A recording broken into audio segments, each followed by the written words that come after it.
Bismillahirrahmanirrahim. Assalamualaikum warahmatullahi wabarakatuh. Alhamdulillahi rabbil alamin. Wassalatu wassalamu ala asrafil anbiya'i wal mursalin wa ala alihi wa ashabihi ajma'in, amma ba'd.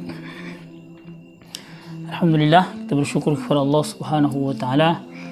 Kemudian kita bersalawat atas Rasulullah Muhammad sallallahu alaihi wasallam. Pada kesempatan ini saya akan membahas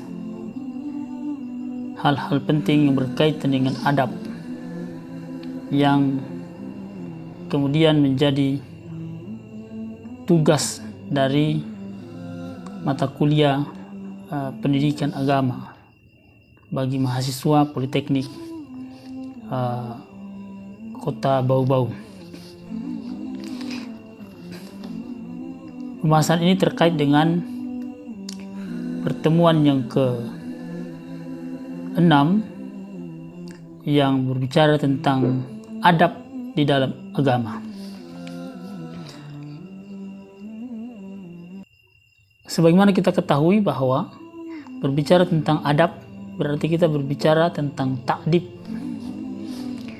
di mana ta'dib secara etimologi merupakan bentuk masdar dari kata adaba yang berarti mendidik, atau kata dasar adaba yang berarti mendidik atau melatih kedisiplinan, kemudian memperbaiki, kemudian mengambil tindakan, kemudian juga bermakna beradab, kemudian sopan santun, berbudi baik, dan seterusnya. Maka menurut Ibnul Qayyim Al-Jauziyah, kata adab berasal dari kata ma'dubah. Ma'dubah yang berarti jamuan atau hidangan, dengan kata kerja adaba ya'dibu yang berarti menjamu atau menghidangkan makanan. Dan kata adab di dalam tradisi agama, tradisi khususnya adab kuno, tradisi Arab kuno, merupakan simbol kedermawanan. Kata adab kalau dalam budaya Arab dia adalah merupakan simbol kedermawan, di mana al-adib atau pelaku atau pemilik hidangan selalu mengundang banyak orang untuk duduk bersama menyantap hidangan di rumahnya, sebagaimana yang terdapat di dalam perkataan Torofah bin Abdul Bakar Al-Wa'illi. Dia mengatakan bahwa pada musim paceklik atau musim kesulitan pangan, kami mengundang orang-orang ke perjamuan makanan, dan engkau tidak akan melihat para pejamu atau penjamu dari kalangan kami memilih-milih orang yang akan diundangnya. Kemudian seiring dengan perkembangan peradaban, kata ini berkembang, ya, khususnya pada peradaban Islam, sebagai sebuah simbol nilai agung yang ada di dalam agama, yang ada di dalam Islam. Ya, hal ini kemudian bisa dilihat di antara hadis perkataan Rasulullah Sallallahu Alaihi Wasallam yang menjelaskan tentang adab sebagai hidangan yang di dalamnya memiliki syarat atau syarat dengan nilai, di mana Rasulullah Sallallahu Alaihi Wasallam berkata, Inna hadzal Qur'ana ma'dabatullahi fi al-ardi fata'allamu min ma'dabatihi. Kata Nabi Sallallahu Alaihi Wasallam mengatakan bahwa sesungguhnya Al-Quran, sesungguhnya kitab suci dari Allah Subhanahu Wa Taala itu adalah hidangan Allah di muka bumi. Oleh karena itu, belajarlah kalian pada sumber peradaban itu, yakni Al-Quran. Lalu kemudian kata ta'dib atau adab ini dipopulerkan oleh Al-Imam Al-Bukhari dalam kitabnya Adab Al-Mufrad. Kemudian juga Al-Mawardi dalam kitabnya Adab Ad-Dunya Wad-Din. Kemudian juga Ibnu Sahnun dalam kitabnya Adabul Muallimin wal Muta'allimin. Kemudian juga Khatib Al-Baghdadi dalam kitabnya Al-Jami' li Al-Akhlaq Al-Rawi wa Adab Al-Sami', dan masih banyak yang lainnya lagi. Sementara itu kata adab juga sering dipakai dalam perkataan Rasulullah Nabi Muhammad SAW untuk menunjukkan sebagai kata pendidikan. Hal ini seperti yang disebutkan dalam hadis Addabani Rabbi fa ahsana ta'dibi. Tuhanku telah mendidikku dan telah membuat pendidikanku itu sebaik-baiknya. Dalam hadis yang lain sebutkan akrimu auladakum wa ahsinu adabahu. Kata Rasulullah SAW, muliakanlah anak-anak kalian dan perbaiki adab mereka. Dalam perkataannya yang lain, dalam hadisnya yang lain, Rasulullah SAW bersabda, "Addabani Rabbi wa nasya'tu fi bani Sa'di." Kata Rasulullah, Tuhanku telah mengajariku dan aku tumbuh besar di kalangan Bani Sa'ad. Dan masih banyak lagi perkataan-perkataan dari Nabi Muhammad SAW tentang adab ini. Oleh karena itu, ini sangat penting untuk dipelajari. Kemudian menurut Al-Attas, Syekh Naqib Al-Attas mengatakan bahwa istilah ta'dib adalah istilah yang paling tepat digunakan untuk menggambarkan pengertian pendidikan. Karena pada dasarnya pendidikan di dalam agama, dalam Islam, tujuannya adalah untuk melahirkan manusia-manusia yang beradab, manusia-manusia yang memiliki akhlak yang baik. Karena itu, dalam kajian yang lebih lanjut, kita akan menjumpai hal-hal yang berkaitan dengan adab yang harus dimiliki oleh setiap manusia pada umumnya, dan adab-adab orang-orang yang belajar atau yang menuntut ilmu pada khususnya, atau dalam dunia kampus disebut dengan adab akademik, ya, adab akademik. Jadi antaranya ada adab akademik ilmuwan atau orang-orang yang belajar ilmu agama ini disebut dengan adab al-alim. Adab al-alim di antaranya yang pertama adalah adab ilmuwan atau adab orang-orang yang berilmu terhadap dirinya sendiri. Adab al-alim fi nafsihi. Adab al-alim fi nafsihi. Ya, bahwa seorang yang berilmu harus syarat dengan adab, harus memiliki adab. Tanpa adab, maka dirinya akan terjatuh dalam celaan, dan ilmu yang ada pada dirinya tidak akan membawa manfaat. Oleh karena itu, adab merupakan hal yang amat penting yang harus dimiliki oleh para ilmuwan atau orang-orang yang berilmu, atau bahkan para penuntut ilmu. Karena itu, orang-orang yang berilmu yang diangkat derajatnya oleh Allah Subhanahu wa taala adalah orang-orang yang berilmu dan beradab. Seperti yang disebutkan di dalam Al-Qur'an surah Al-Mujadilah ayat 11, yarfa'illahu alladhina amanu minkum walladzina utul ilma darajat. Allah mengangkat orang-orang yang beriman dan berilmu beberapa derajat. Itu bermakna bahwa orang yang memiliki ilmu dan orang yang memiliki adab. Yang kedua adalah adab al-alim fi darsi. Adab ilmuwan dalam proses pengajarannya. Adab ilmuwan dalam proses menyampaikan pelajaran-pelajaran.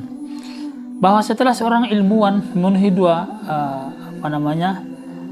memiliki ilmu, maka dia dituntut untuk mengajarkan ilmu yang dia miliki. Maka hendaknya seorang yang menyebarkan ilmu, yang mengajarkan ilmu, memiliki adab, ya, memiliki adab di dalam menyampaikan ilmu, memiliki akhlak di dalam menyampaikan ilmu.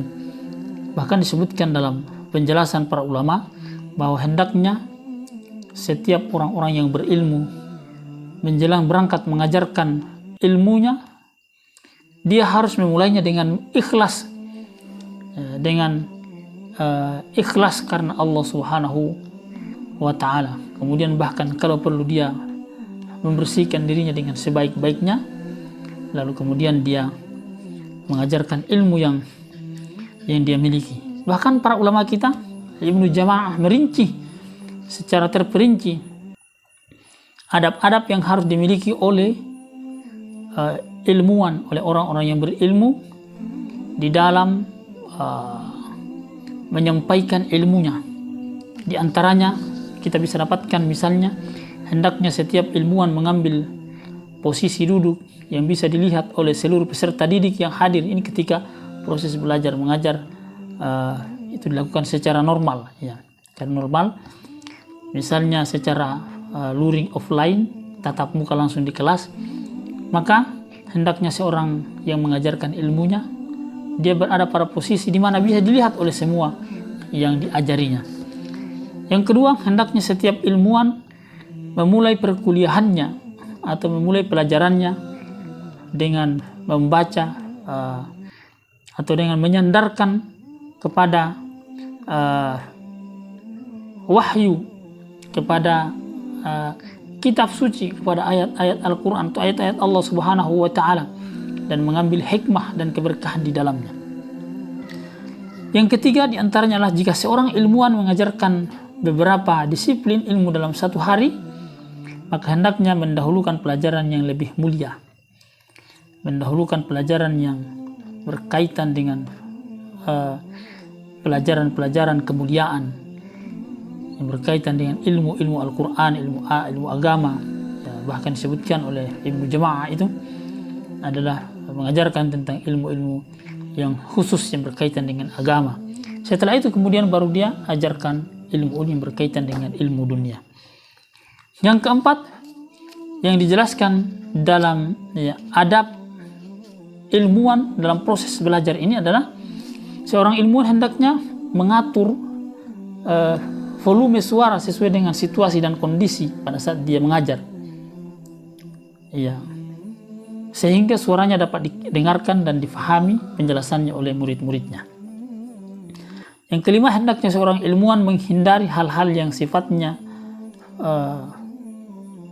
buruk, hal-hal yang sifatnya perdebatan yang tidak memberi manfaat atau debat kusir, atau hal-hal yang bisa merusak pemikiran manusia ketika dia menyampaikan pelajarannya.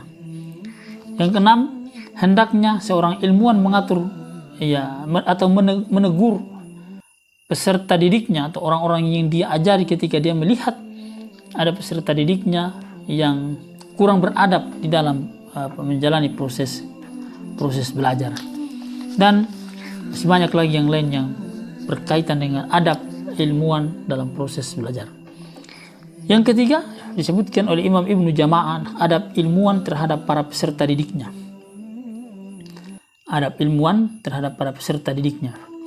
Ibnu Jama'ah berpendapat bahwa setidaknya ada 14 butir atau 14 hal yang berkaitan dengan adab yang harus diamalkan oleh seorang ilmuwan dalam berkomunikasi, dalam mengajarkan peserta didiknya. Kita sebutkan beberapa di antaranya. Yang pertama di antaranya adalah dalam mendidik para muridnya, seorang dosen, seorang ilmuwan hendaknya berniat karena Allah dan dalam menyebarkan ilmunya. Jadi tujuannya adalah agar supaya bernilai ibadah di sisi Allah Subhanahu wa Ta'ala, Tuhan yang Maha Esa. Yang kedua, hendaknya seorang ilmuwan tidak putus asa di dalam mendidik para muridnya. Ya, hendaknya dia bersabar, hendaknya dia mengajarkan ilmunya secara terus-menerus. Yang keempat, bahwa hendaknya seorang ilmuwan mencintai dan menyayangi murid-muridnya, mencintai sebagai murid, sebagaimana dia mencintai anak-anaknya kalau dia sudah memiliki anak, sebagaimana dia mencintai keluarganya. Yang keenam, hendaknya seorang ilmuwan berantusias dalam menyampaikan pelajarannya. Hendaknya dia bersemangat, hendaknya dia memiliki motivasi yang kuat di dalam menyampaikan pelajarannya. Yang berikutnya, yang ketujuh, hendaknya seorang pengajar ilmuwan menyediakan waktu khusus untuk menguji pemahaman para peserta didiknya, atau dalam bahasa kita memberikan ujian atau memberikan ulangan atau memberikan latihan, ya tes dan semisalnya, untuk mengetahui apakah peserta didiknya atau murid-muridnya telah memiliki atau memahami ilmu yang dia ajarkan atau belum. Yang kesembilan, hendaknya seorang ilmuwan membebani peserta didiknya hendaknya seorang ilmuwan tidak membebani peserta didiknya di luar kemampuannya. Jadi, hendaknya tidak memberikan tugas dan amanah serta tanggung jawab di luar kapasitas dan kemampuan peserta didiknya. Yang ke-10, hendaknya seorang ilmuwan mengajarkan kaidah-kaidah penting dalam masalah-masalah kontemporer yang berkaitan dengan materi pelajaran yang disampaikan kepada para peserta didiknya. Hendaknya ilmu yang diajarkan senantiasa dihubungkan dengan kondisi dan keadaan di masa itu atau di masa sekarang ini. Itu di antara 10 yang kita sampaikan dari 14 butir yang berkaitan dengan adab ilmuwan terhadap para peserta didiknya. Kemudian ada adab penuntut ilmu, adab al-muta'allim. Adab penuntut ilmu di antaranya adalah adab penuntut ilmu terhadap dirinya sendiri. Adab al-muta'allim fi nafsihi. Adab penuntut ilmu atau adab orang yang belajar, adab mahasiswa, adab siswa terhadap dirinya sendiri. Yang pertama disebutkan bahwa senantiasa menyucikan hati dari segala sifat-sifat yang tercela, membersihkan jiwa, membersihkan hati dari perkara-perkara yang buruk yang berkaitan dengan prasangka, dengan sikap dan perilaku, agar dia mudah menyerap ilmu yang disampaikan oleh gurunya. Yang kedua, dia meluruskan niat dalam mencari ilmu, yaitu ikhlas karena Allah Subhanahu wa taala, Tuhan yang Maha. Jadi dia mencari ilmu itu dia belajar keras, dia bersungguh-sungguh untuk mendapatkan keikhlasan, keridhaan Allah Subhanahu wa taala. Yang ketiga, dia harus senantiasa menghargai waktu dengan cara dia mencurahkan, dia memanfaatkan segala perhatiannya untuk ilmu. Dia memanfaatkan waktunya sebaik mungkin untuk belajar, bukan untuk perkara-perkara di luar belajar, atau bukan untuk hal-hal yang tidak memberi manfaat untuk proses belajarnya. Yang keempat adalah memiliki sifat qanaah dalam kehidupannya, dengan menerima apa adanya, dengan tidak memilih dan memilah hal-hal yang seharusnya dia tidak lakukan. Dia bersikap sebagai seorang penuntut ilmu, sebagai seorang mahasiswa, dan dia menghindari atau menjauhi sifat-sifat tercela yang bisa menjadikan dia tidak dapat memahami ilmu yang diajarkan oleh gurunya. Yang kelima adalah membuat jadwal kegiatan harian secara teratur, jadwal kegiatan kuliah setiap hari, membuat jadwal rutin harian sebagai bagian dari proses belajar mengajar, sehingga dia memiliki waktu yang teratur untuk menjalani proses belajarnya. Yang keenam, hendaknya dia memperhatikan makanan yang dikonsumsi. Harus makanan yang halal, harus makanan yang baik, harus makanan yang dapat memberikan energi, zat gizi yang bagus, agar supaya dia memiliki kesehatan yang baik untuk menjalani proses belajar. Yang ketujuh, hendaknya dia bersifat wara, yaitu menjaga diri dari segala sifat yang dapat merusak proses belajarnya. Sifat-sifat syubhat, sifat syahwat, hawa nafsu, hendaknya dia buang jauh-jauh dari dirinya agar supaya dia bisa lebih fokus untuk proses belajar mengajar. Yang keempat, dia senantiasa menghindarkan diri dari segala makanan yang dapat menyebabkan kebodohan dan lemahnya hafalan, lemahnya pemahaman, kurangnya daya tangkap. Ibnu Jama'ah bahkan menyebutkan di antaranya seperti asam, cuka, bahkan seperti apel makan berlebihan, itu akan melemahkan daya ingatan terhadap mata pelajaran atau mata kuliah yang dipelajari. Yang kesembilan adalah mengurangi waktu tidur, karena terlalu banyak tidur dapat menyia-nyiakan usia dan terhalang dari faedah. Tapi dia manfaatkan waktunya sebaik-baiknya untuk hanya belajar, dan belajar. Dan yang ke-10, dia menjaga pergaulan, yaitu hanya bergaul dengan orang-orang yang baik akhlaknya, yang baik perangainya, yang memiliki keinginan untuk mengembangkan diri. Bahkan dia bergaul dengan orang-orang yang senantiasa memberikan motivasi, menjaga keistiqomahan, komitmen dalam proses belajar mengajar. Itu adalah adab penuntut ilmu terhadap dirinya sendiri. Kemudian adab penuntut ilmu atau adab mahasiswa atau adab siswa terhadap gurunya. Adab al-muta'allim ma'a syaikhi. Jadi adab seorang mahasiswa, seorang siswa terhadap gurunya.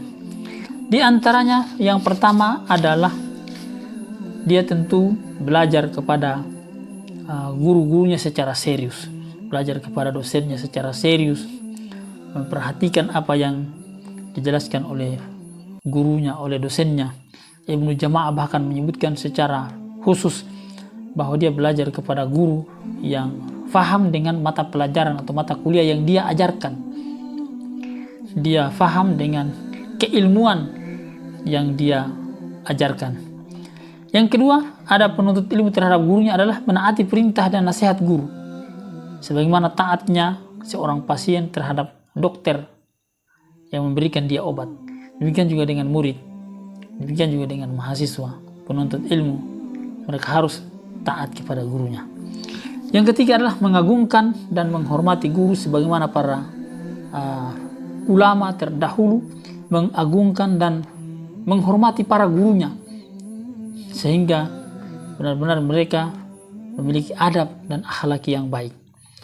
Yang keempat adalah menjaga hak-hak gurunya dan mengingat segala jasa-jasanya sepanjang hidupnya. Bahkan setelah wafatnya pun harus dia senantiasa mengingat gurunya. Bahkan kalau perlu lebih afdal, lebih utama lagi, dia senantiasa mendoakan guru-gurunya yang telah mengajarkan ilmu kepada dia. Yang kelima, sabar terhadap perlakuan yang tidak enak dari lingkungannya atau mungkin bahkan dari gurunya atau dari dosennya. Kalau ada dosen yang bersikap kasar dan seterusnya, kita bersabar terhadap sikap-sikap itu sepanjang sikap itu tidak merusak akidah, tidak merusak keberagamaan kita, sepanjang sikap itu tidak mengganggu konsentrasi kita untuk belajar. Karena itu kita harus menjaga, bersabar terhadap semua perilaku-perilaku yang dilakukan oleh para dosen. Yang keenam adalah menunjukkan rasa terima kasih yang tak terhingga kepada gurunya yang telah mengasuhnya, telah memberikan dia pelajaran, yang telah mengajari dia tentang pelajaran-pelajaran yang berharga, sehingga kemudian dia menjadi orang-orang yang memiliki kemampuan dan kapasitas ilmu yang bisa diandalkan. Yang kedelapan adalah hendaknya duduk dengan sopan ketika belajar, di hadapan guru, di hadapan dosen. Ibnu Jama'ah mencontohkan duduk yang sopan itu dengan cara duduk, bahkan di masa terdahulu, di masa para pendahulu-pendahulu kita, mereka belajar itu dengan posisi duduk di lantai bersila. Maka Ibnu Jama'ah, salah satu ulama di bidang pendidikan, mengatakan bahwa cara duduk yang baik itu cara duduk yang bersila dengan penuh tawadhu, dengan penuh ketenangan, diam, sedapat mungkin memperhatikan secara serius, fokus terhadap apa yang dijelaskan oleh gurunya, oleh dosennya. Yang kesembilan adalah berkomunikasi dengan baik terhadap dosennya, terhadap gurunya, berkomunikasi dengan santun, berkomunikasi dengan lemah lembut. Yang kesepuluh, penuntut ilmu tidak boleh terburu-buru menjawab atas pertanyaan yang diberikan oleh siapa saja termasuk dosennya, baik itu pertanyaan yang sifatnya tertulis maupun pertanyaan yang sifatnya secara lisan, tetapi dia harus berpikir secara jernih untuk kemudian menjawab pertanyaan-pertanyaan itu. Itu adalah diantara adab mahasiswa, adab siswa atau adab penuntut ilmu terhadap gurunya. Kemudian adab penuntut ilmu terhadap pelajarannya. Jadi adab para penuntut ilmu terhadap pelajarannya, atau diistilahkan dengan adab al-muta'allim fi durusihi. Adab al-muta'allim fi durusihi. Di antaranya adalah yang pertama, hendaknya para penuntut ilmu memulai pembelajarannya dengan mempelajari hal-hal yang pokok yang berkaitan dengan agama. Pelajari wahyu-wahyu Allah, kitab-kitab suci, pelajari Al-Quran. Karena itu adalah ilmu yang paling fardu ain, yang paling pertama untuk kemudian kita pelajari. Ilmu yang wajib diketahui oleh setiap manusia, siapapun dia. Yang pertama adalah hendaknya mempelajari ilmu-ilmu yang pokok.